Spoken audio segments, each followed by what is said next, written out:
Bonjour à tous et bienvenue sur Mosaïque Cristal. Voici les titres du JT.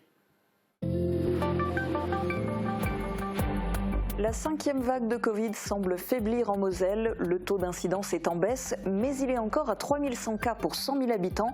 La prudence reste de mise. À Sarreguemines, la vaccination des enfants n'a pas attiré les foules. La tendance est faible, comme au niveau national. Le centre de vaccination du CHS n'a injecté le vaccin anti-Covid qu'à 90 enfants. La ville de Bitche change les règles pour faire décoller l'écolotissement. Les contraintes imposées freinaient les particuliers. Seules 2 parcelles avaient été vendues en 6 ans. En parallèle de l'allègement des contraintes de construction, 6 parcelles supplémentaires vont être créées.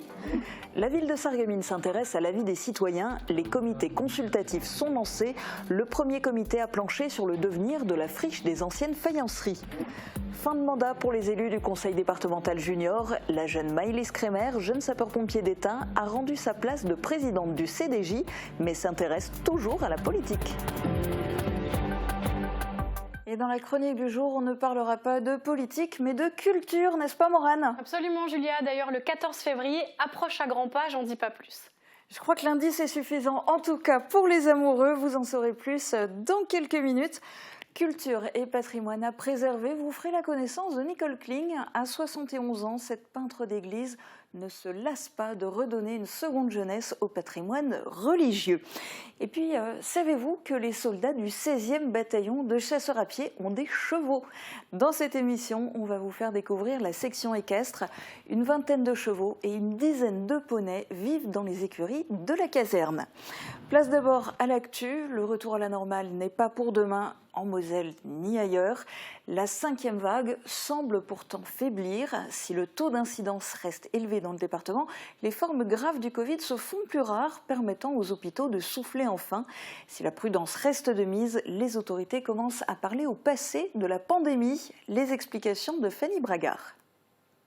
Après avoir tombé le masque en extérieur le 2 février, l'embellie se poursuit en Moselle. Plusieurs indicateurs donnent de l'espoir aux autorités, à commencer par le taux d'incidence, enfin à la baisse à 3100 cas pour 100 000 habitants. On a un taux d'incidence qui baisse, qui commence à baisser, donc ça c'est une tendance nationale. On est un peu en décalé, mais voilà, il semble qu'on ait bien atteint le pic de contamination. Par contre, à l'hôpital, on est plutôt sur un plateau haut. Si le pic de la 5e vague n'est pas encore arrivé dans les hôpitaux, la situation s'y stabilise doucement, avec 454 personnes hospitalisées dans le département, dont 41 en soins critiques. Après 2 années de tension, la directrice générale du CHR Metz-Thionville esquisse un soupir de soulagement. On sent qu'on vient quand même de gagner une importante bataille. Avec 78% de Mosellans complètement vaccinés, le système hospitalier a tenu bon face aux variants Omicron. Ça n'augmente plus, ça frétillerait peut-être même un petit peu à la baisse. Voilà, les lits de soins critiques se disponibilisent. Donc pour nous, c'est vraiment un moment important de soulagement, je dirais. Voilà. Alors on n'en est pas encore tout à fait arrivé à remettre les plateaux techniques à plein régime, mais aussi parce qu'il y a les vacances scolaires. Quelques inquiétudes planent sur la diffusion du virus à la rentrée scolaire, mais le préfet de la Moselle semble entrevoir une sortie de crise, malgré les restrictions qui subsistent. Rappelons-nous, au début, on n'avait pas de vaccin, et donc la seule solution, quand l'épidémie prenait un coup de chaud, c'était le confinement. Maintenant, tout ça, on l'a un peu oublié, et on vit avec le vaccin, avec le pass vaccinal et le masque dans les lieux intérieurs.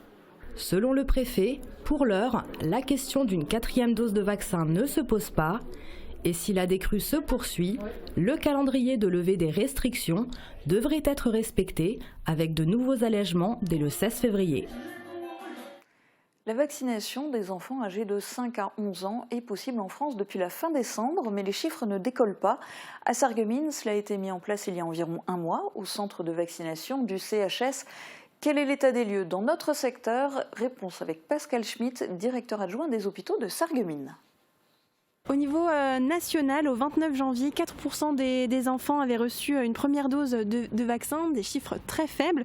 Quel est le constat ici à Sarreguemines ? Alors à Sarreguemines, nous avons commencé la vaccination des enfants au mois de janvier, mi-janvier, et nous avons eu trois jours de vaccination et nous n'avons eu que 90 enfants qui ont été vaccinés durant cette période. Donc des chiffres très faibles également, puisque ça correspond à peu près à la moitié des plages que nous avions offertes à l'époque. Donc justement, il y avait des créneaux qui étaient réservés pour les enfants. Cette fois-ci, il n'y en a plus, c'est ça ? Alors, pour l'instant, nous sommes en train de faire les rappels. Nous étions, pour les enfants, il y a de toute façon des créneaux spécialisés qui sont prévus. Nous étions obligés d'avoir une ligne spécifique avec du personnel spécifique, ce que nous avons mis en place. Et là, nous continuons pour faire les rappels et nous allons voir s'il y a encore de la demande après ces rappels pour pouvoir rouvrir des plages pour accueillir de nouveaux enfants. Comment est-ce que vous expliquez cette faible demande pour la vaccination des enfants ? Je pense réellement que c'est les parents qui ne sont pas convaincus des bienfaits de la vaccination des enfants. Ce qui est un tort, bien évidemment, mais globalement, on ne peut que le constater et le déplorer. Au niveau national, on constate également une hausse des hospitalisations des enfants de moins de 12 ans. Est-ce que c'est quelque chose que vous remarquez aussi ici en local à Sarreguemines ? Alors en local, nous n'avons pas de hausse d'hospitalisation pour les enfants de moins de 12 ans. Nous avons quelques enfants qui ont été touchés par le Covid, mais c'était essentiellement des enfants qui étaient pris en charge pour d'autres pathologies. On a découvert le Covid de manière tout à fait annexe. Redonner la santé à l'écolotissement de Bitche, c'est le projet de la municipalité, car avec seulement 2 parcelles vendues depuis 2016, le moins qu'on puisse dire, c'est que l'écolotissement n'a pas attiré grand monde depuis son aménagement, alors que son but était de relancer la démographie de la ville. Il permettait aux intéressés de construire de manière durable, mais les contraintes du règlement freinent les particuliers. Le maire a donc décidé de le modifier et de continuer de développer cet espace. Explication dans ce reportage de Thibaut Desmerlet. 17 parcelles, 2 maisons sorties de terre en 6 ans, l'écolotissement de Bitche n'attire pas. Il est composé pour l'instant de la rue de la Fleur d'Or, aménagée sur les friches du 4e cuir, derrière la maison de l'enfant. La cause ? Des règles de construction contraignantes. La municipalité projette donc de les alléger.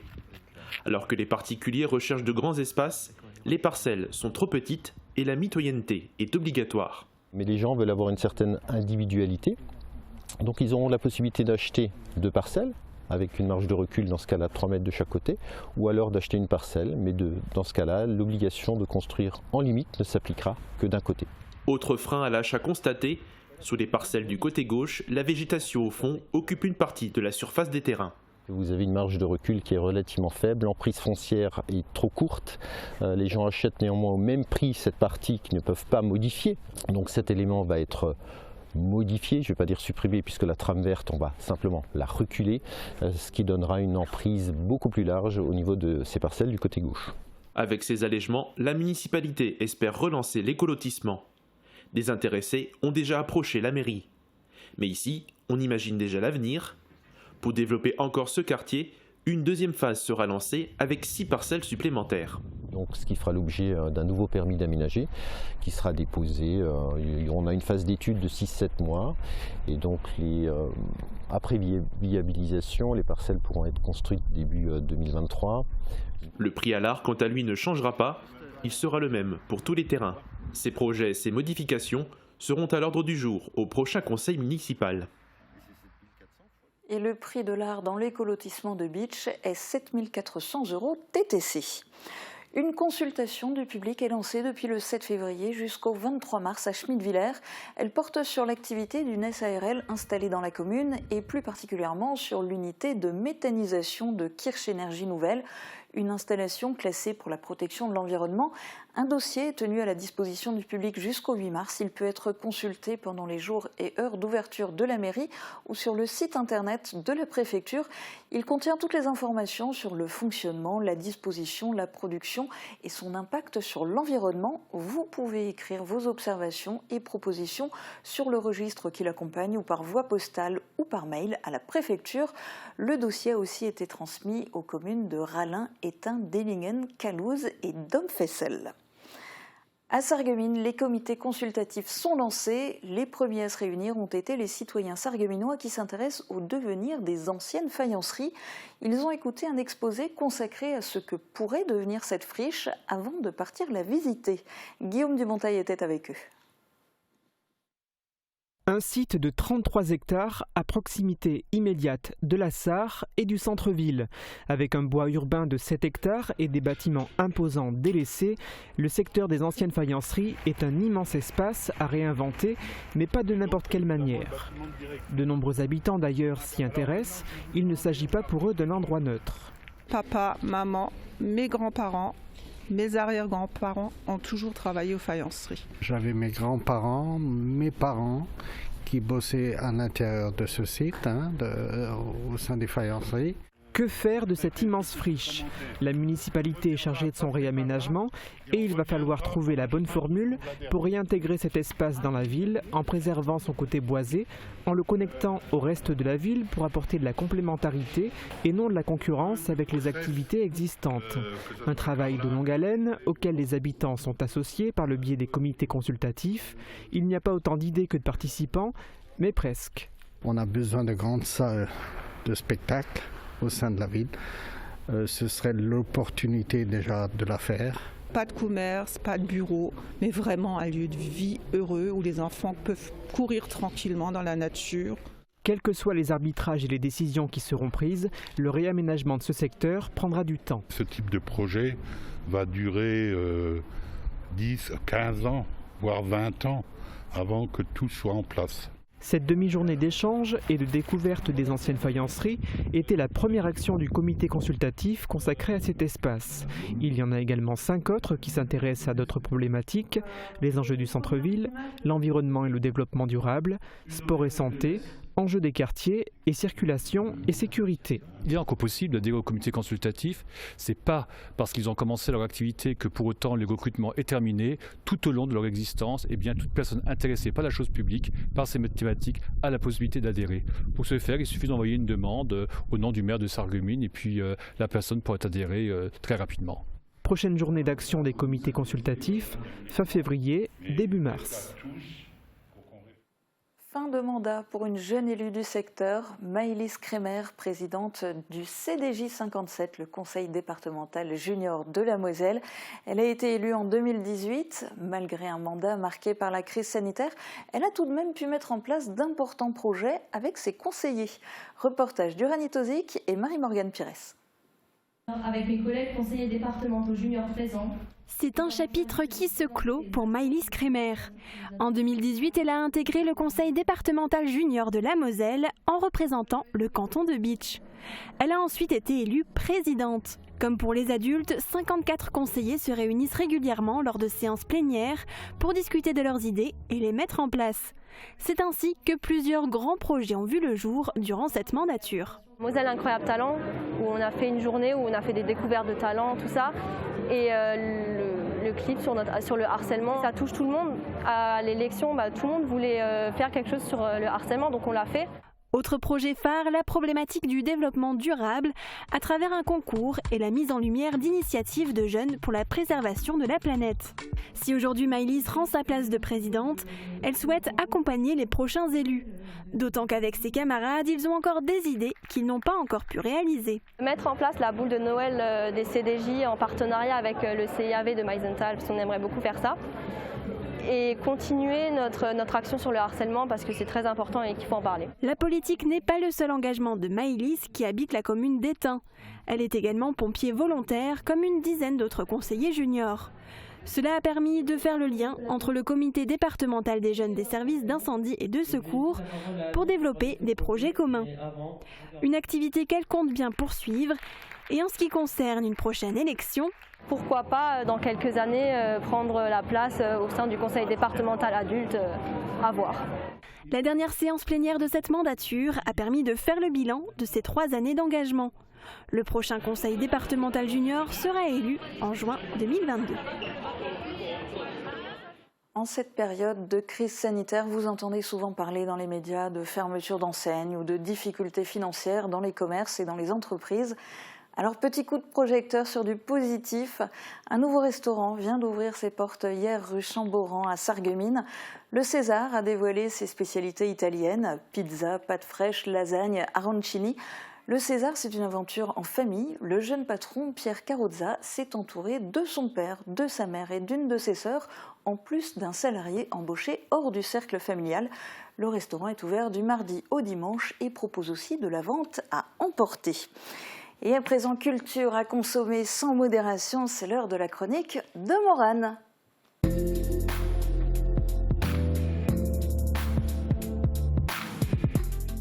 Et comme chaque mercredi, Morane, tu nous donnes d'abord tes bons plans de sortie. Et oui, sortez vos agendas. Vendredi soir, le 7e art s'invite à Putelange avec le film Nos plus belles années, réalisé par Gabriel Muccino. La séance est prévue à 20h à l'espace culturel. Souvenez-vous, je vous en avais parlé lors du festival du film italien de Villerue. Alors si vous ne l'avez pas vu, profitez-en. Pour les petits, c'est atelier écriture sur galet samedi après-midi à la médiathèque communautaire de Sarreguemines. Il s'inscrit dans le cadre du mois autour de la langue maternelle, mais aussi du festival Mireille des Plates. À noter que les 2 premières sessions sont complètes, mais il reste des places pour la séance de 15h30. Vous pouvez vous inscrire directement auprès de la médiathèque. Et dernière info pour vous laisser le temps de prendre vos places. Le samedi 26 février, rendez-vous à Beach pour un concert de Lorraine Jazz Big Band. Alors c'est une vingtaine de musiciens venus de la région Sarre-Lorlux qui viendra jouer son répertoire swing, soul et funk sur la scène de l'espace Cassin. Vous pouvez d'ores et déjà acheter vos billets auprès de l'accueil de la communauté de communes du Pays de Beach. Voilà Julia. Merci Morane pour ces bons plans de sortie. Et puis on est bien d'accord, j'ai bien compris l'indice que tu donnais en début d'émission. Aujourd'hui, tu vas nous parler de la fête des amoureux. Et oui, la Saint-Valentin, Julia, the Valentine's Day en anglais. Chaque année, c'est pareil, le 14 février, la même rengaine, la fête des amoureux, tout ça.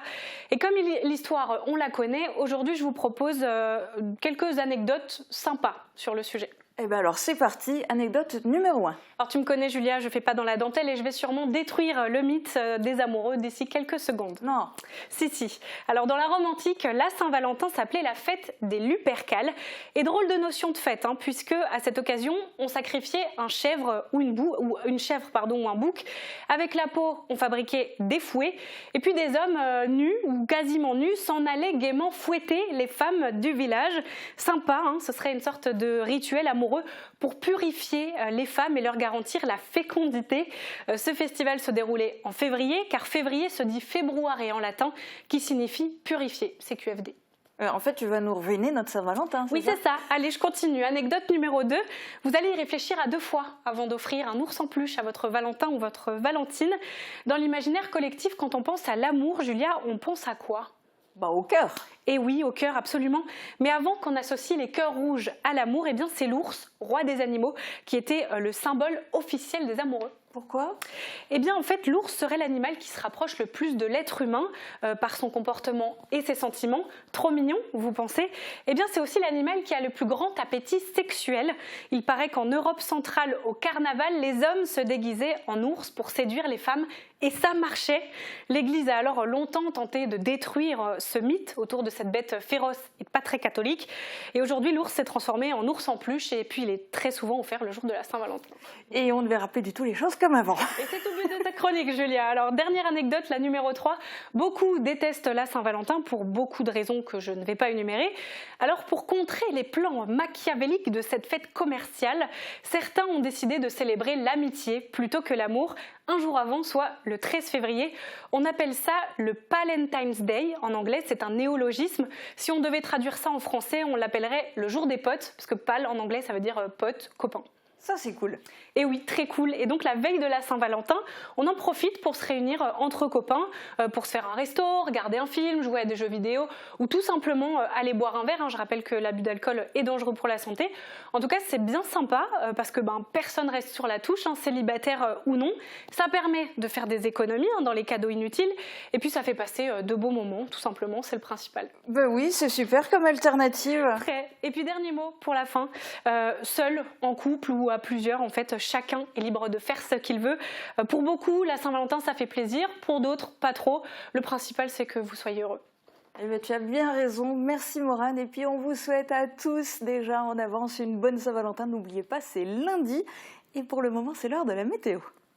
La rénovation de vos façades avec Modern Habitat allie esthétique et une résistance garantie à toutes les intempéries.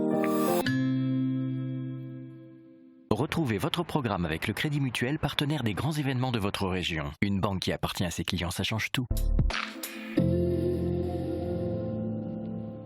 Bonjour tout le monde. Ça fait un bien fou ce temps, je crois même que je vais en profiter et aller faire un bain de soleil tout à l'heure. Et vous savez ce que ça m'inspire d'autre ? De planifier mes vacances.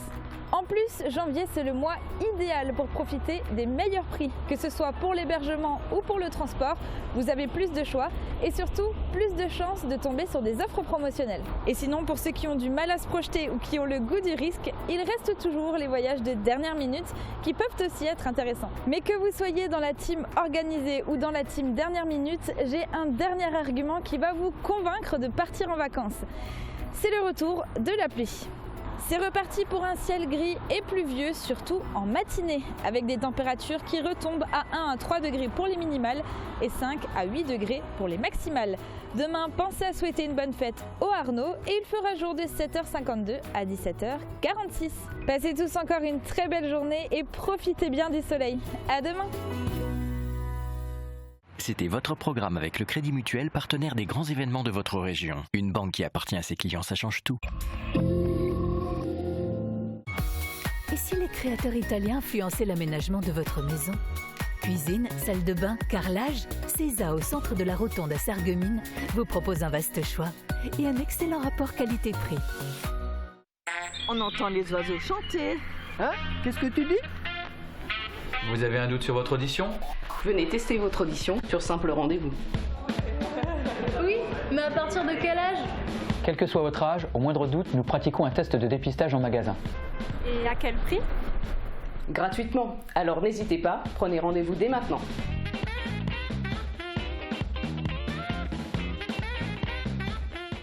Et si vous bénéficiez de la force de votre télévision locale pour votre communication ? Mosaïque Cristal, des publicités sur mesure, un ancrage local fort et une diffusion jusqu'à 32 fois par jour. Diffusez-vous pendant toute une année à partir de 150 € par mois. Contactez notre service commercial au 06 63 14 36 34.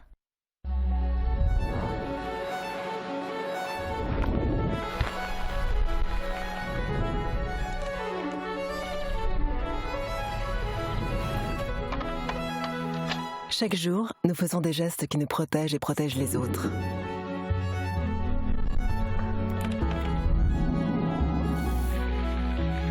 Contre le Covid-19, la grippe et les virus de l'hiver, gardons le réflexe des gestes barrières.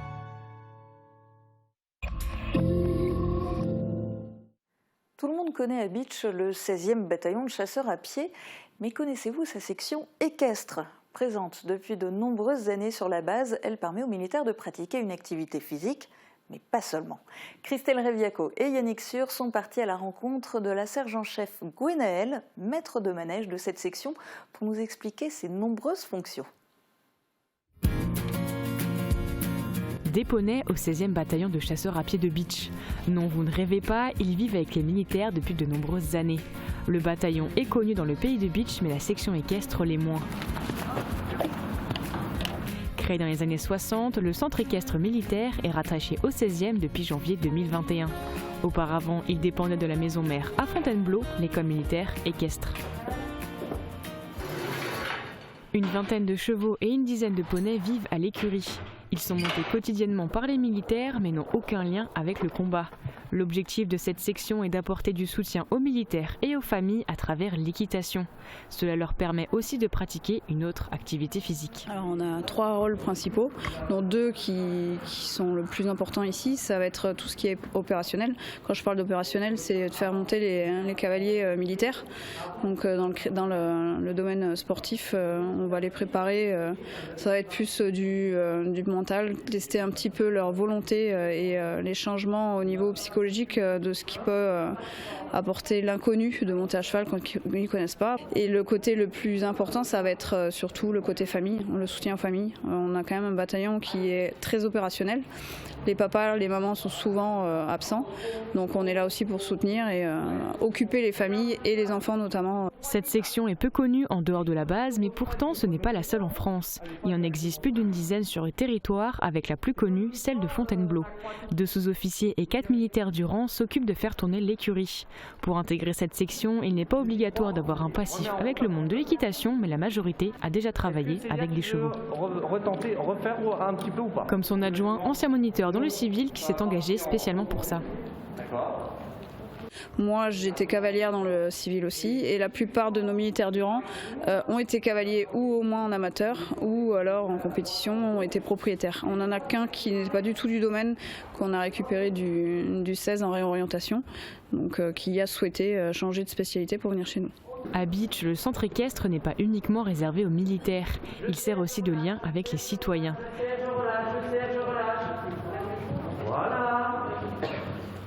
Des civils viennent s'entraîner au centre et se mélangent avec les militaires pendant les cours. Ça permet aux soldats sur place de créer des liens plus facilement. On va dire que le poney et le cheval, c'est vachement plus simple pour créer des liens avec les personnes qu'on ne connaît pas. C'est plus simple d'échanger quand il y a l'animal entre nous que quand c'est tel quel avec quelqu'un. L'uniforme freine pas mal de gens. Entre un centre équestre ordinaire et un militaire, il y a très peu de différence. L'armée est aux commandes, mais les bases sont les mêmes pour les cours, l'alimentation, l'entretien et la santé des chevaux. On change d'univers pour s'intéresser aux œuvres d'art dans les églises et à l'une de leurs protectrices. À 71 ans, Nicole Kling continue de sillonner les routes de la région Grand Est pour repeindre l'intérieur des églises. Armée de son pinceau et de sa palette de couleurs, elle redonne vie à des statues ou à des dorures vieilles de plusieurs siècles. La septuagénaire est aujourd'hui la gérante d'une entreprise familiale spécialisée dans la rénovation du patrimoine religieux. Ghislain Schumacher est allé à sa rencontre.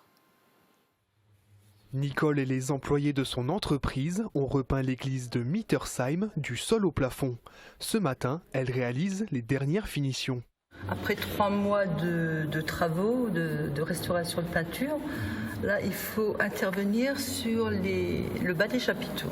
Des chapiteaux au tableau, en passant par ces sculptures en bois, toutes les décorations ont été restaurées. Depuis novembre, c'est un véritable travail d'orfèvre que la peintre a réalisé. C'est un métier à part, on ne peint pas une église comme on peint un bâtiment, comme on peint une salle des fêtes. Il y a des recherches à faire auparavant, rechercher les teintes d'origine, si on les trouve. Et sinon, il faut s'adapter avec l'existant, tout en restant sobre, tout en mettant l'architecture en valeur. Nicole s'est lancée dans la profession il y a près de 40 ans lorsqu'elle a rencontré son mari. Ce dernier était le gérant de son entreprise familiale spécialisée dans la peinture d'église. J'ai commencé en tant que secrétaire. J'avais vite fait le tour, ça ne me plaisait pas. J'avais envie de travailler avec lui sur les chantiers. Et donc je me suis tout doucement imposée. Et petit à petit, j'ai appris le métier. Depuis, Nicole a repris le flambeau. Chaque année, son entreprise restaure 6 églises dans toute la région Grand Est. Et dans son atelier, Nicole ne compte pas ses heures, malgré son âge. Je ne me pose pas de questions, le matin je me lève et j'ai envie d'aller travailler. Voilà, c'est l'amour de mon métier. On est fiers d'être peintre d'église, on est fiers de restaurer ce patrimoine. Et son travail lui a valu de nombreuses récompenses. On m'a décerné la Légion d'honneur en 2011. C'est la sous-préfète qui avait fait la demande. À quelques mètres, sa fille s'attelle à la restauration d'un tableau du XVIIe siècle. Aujourd'hui, elle se réjouit de pouvoir encore compter sur sa mère. On est une petite entreprise et il faut faire beaucoup de choses. Et de l'avoir encore avec moi, ça soulage. Puis elle est toujours de bons conseils. Et puis voilà, de l'avoir avec moi, j'apprends encore beaucoup. Donc c'est une grande chance. Après Mittersheim, Nicole va prochainement repeindre l'église de Courcelles-sur-Nied et ça ne sera sûrement pas son dernier chantier. Et c'est la fin de cette émission. Je vous donne rendez-vous demain dès midi sur Mosaïque Cristal. Très bonne journée à tous. À demain.